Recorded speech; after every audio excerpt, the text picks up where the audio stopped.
Welcome back. I'm your host, Dr. Veronica Cochran. Welcome to episode 4. Listen, in this particular episode, we're going to be talking about levels of belief. Way too often, we think all beliefs are created equal.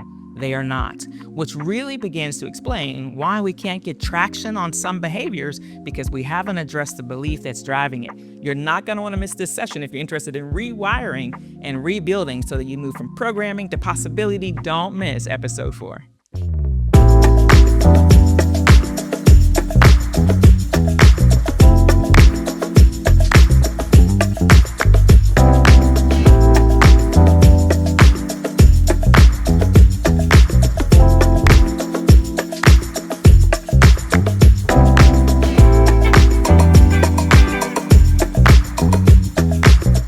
Welcome back. Welcome to episode 4, Sacred Significance, season 3. Listen, I am so enjoying this season with you, really talking about beliefs, uncovering the difference between beliefs and expectations, why sometimes that is aligned, right, between what I believe and what I anticipate based on what I believe. And we talked about when it's not aligned, when our beliefs and our expectations are contradictory. While we might have this emotional residue from an old experience that might be driving the anticipation as opposed to the belief I think I believe or I long or would like to believe. All right. So we went into that. If you missed that, that's in episode 3. But I want to talk about the fact that all beliefs are not created equal. This to me makes so many things make sense for me when I thought about why certain things I could address pretty easy. Other things took a lot more work. And some things I'm still trying to figure out where the change must be driven from. So let's talk about the levels of belief. The first level is something we call peripheral, right? So if you're thinking about maybe the image of a tree, this is a really great way to begin seeing this. So peripheral would be something really simple, like the fruit on the tree. It might be a leaf, but it's easy, right? So in this level of beliefs, peripheral beliefs are just preferences. They're things we prefer. I prefer chicken over beef. I prefer to work in the morning, right? Whatever it is. They're typically just general preferences we have. Those pretty easy to change, right? I can go from maybe not liking a certain meal to really enjoying the meal. I may go from not working out to, hey, I don't mind working out. Whatever it is, preferences are that first, very top superficial level. They are easier to change. The second one is something we call practical beliefs. These beliefs typically govern our day-to-day, right? They tell me how I'm going to run my day. They give me a sense of order, a sense of fair play so that I can feel good about how I conducted myself throughout the day.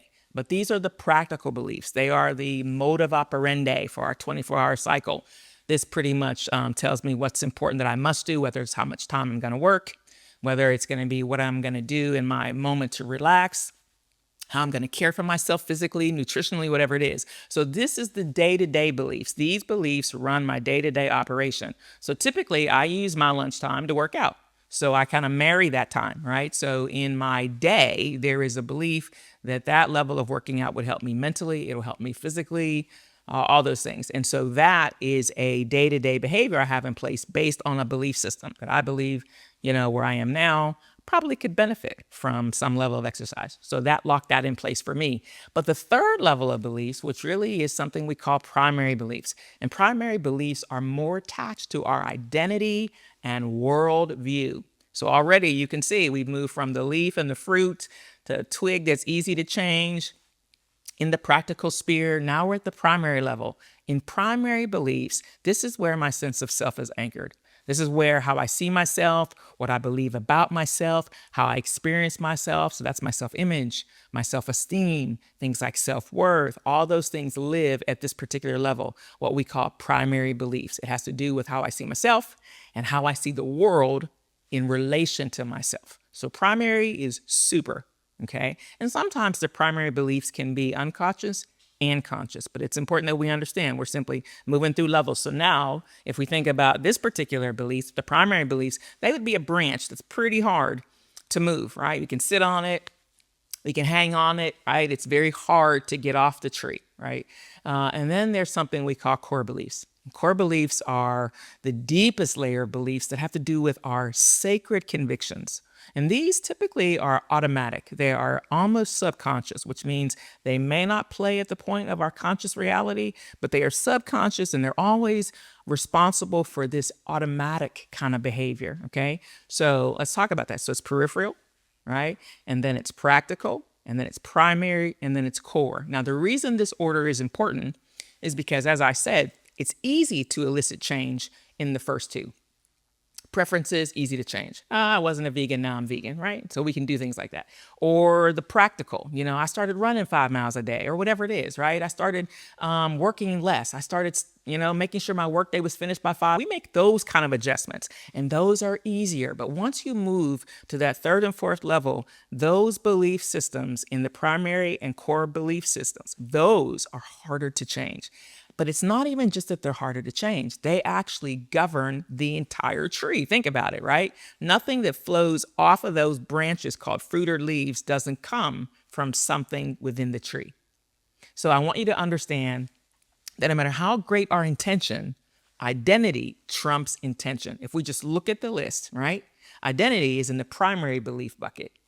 That whatever I'm believing about myself in there has a lot to do with how I'm operating at that particular practical level. So let's think of that as an example. So for instance, if I walked with you for 24 hours, your practical day-to-day behaviors would tell me a lot about how you see yourself, what you think about yourself, how you experience yourself, what you think is possible for yourself, right? Because that practical branch is coming off a deeper sense of self. So it explains why identity will always trump intent. This is why, to me, people don't get much lift on new resolutions, sometimes new goals, right? Because until I can figure out what part of this tree I have to address to get the change I want to see, I'm typically not aiming at the right area.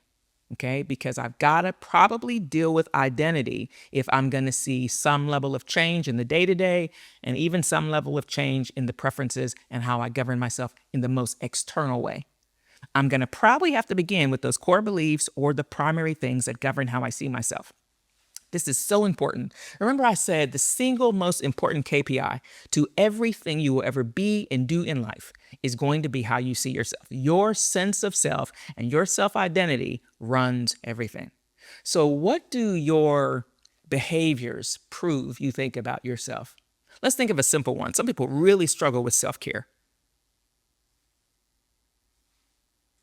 Think about it. We don't have any boundaries. We don't take really good care of ourselves. We don't sleep well. We don't eat well. We don't take physical care of ourselves. We're not interested in our mental well-being. So that lack of day-to-day practice, care, behavior really supports a deeper belief in whether it's I'm not worthy, I'm not valuable, whatever it is. But I want you to see how that relates. So there's something to be said for this beautiful order, right? Which is why sometimes you and I are trying to elicit change, but we haven't found the part of the tree that needs addressing, right? We haven't dug deep enough in the exploration phase to figure out where we have to begin to elicit major change in the belief system to see a difference in the way we embody what we believe, in the difference in the way we express what we believe, the difference in how we get to live our realities, how we get to live those beliefs. So I want you to really think about that. Think about what you've been trying to adjust, trying to create, trying to change, trying to modify, and see if maybe you haven't gone deep enough in the well of your beliefs to figure out what belief needs addressing. What do you have to substitute? What has to change in order for you to get a very different result? I want you to begin to think about that because most of us are not doing the work in the deep spaces to see the change that we're praying for, maybe even attempting by goal, intent, things like that. I want you to really think about it. So when you think of this congruence, because I would like to think how strong this tree would be if all these aligned, right? If the peripheral aligned to the practical aligned to the primary, and the primary aligned to the core. What am I saying? This is what we call congruence when we're really in alignment, right? Have you ever felt like maybe slightly confused about what you're to be doing, slightly confused about who you are, how you're showing up. You can feel the lack of alignment sometimes. We don't know what to call it, except I feel confused. I'm not sure. I should be doing something else. I feel like I need to be, we say it all the time because we feel that sense of misalignment. It shows up in a lot of ways. And typically it's a way we feel. We can feel the dissonance. What do I mean? We can feel the lack of alignment. We don't know what to call it. But we can feel the lack of this beautiful congruence in us that makes us operate as a whole being. And so without that, we have this, what I would consider this little bit of a civil war. We have this internal conflict between I'm trying to get change on my peripheral level, I'm trying to get change in the practical, but something is keeping me from seeing that adjustment lived out in reality. And it's in those deeper fields. So I want you to consider if you can identify a belief in each of those domains. This is really important. I want you to see, and never give assignments, I'm giving you one today. I want you to see if you can identify a peripheral belief, right? That's something that's just a preference, right? I prefer to work alone. I like going to bed early. Just something, preference, right?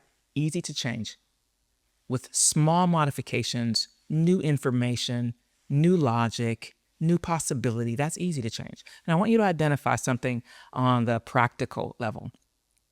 I believe hard work pays off. I believe if it's worth doing, it's got to be hard. Right? I want you to see if you can find a practical belief that's driving your engine.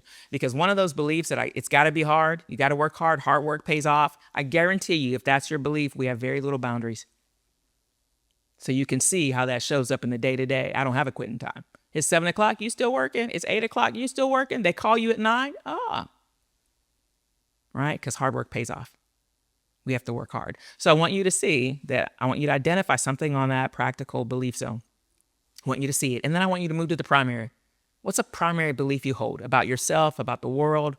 Whether you believe the world is a safe place, whether you believe that you're valuable, that your voice is credible, you are worthy of being heard, you're worthy of love, respect, prosperity, whatever. I want you to find a primary belief. See if you can identify a primary belief. And then lastly, I want you to see if you can identify a core belief. A core belief, a sacred conviction, whether that's I believe in God, I believe I am lovable. I believe I am worthy.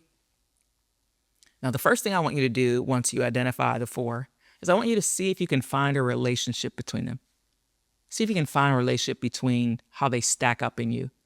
Can you see that there's that could be related to that. That could be related to that. I want you to look at that. See if you can find a relationship between any of them. Then see if you can find a contradiction. See if you can find something that contradicts. Maybe it's a core belief that contradicts, way out the peripheral level. Maybe I'm not conducting myself in a way that proves I feel valuable. Maybe see if you can find a contradiction, right? So you're looking for relationships. Now you're looking for a contradiction. And the last part of the assignment, and maybe the most important part, is based on what you want for yourself, how you want your life to express itself, how you want to embody your own significance. I want you to see what belief at what level would have to change for you to live that reality. What belief at what level would have to change for that to be your new lived experience? Okay? So you're identifying four beliefs, you're looking for relationships, you're looking for contradictions, and then you're looking for what belief would you have to tackle if you wanted a different reality. Would it be way out in the peripheral, or would it be way deep in the core convictions? I want you to think about it, because if not, guess what? You're going to have more of the same. It's going to be under a different name, it's going to be under a different year, maybe a different workplace, maybe a different boss, same scenario though, same events, same patterns, same habits. Unless we do the work to identify, to uproot, and rebuild, and rewire.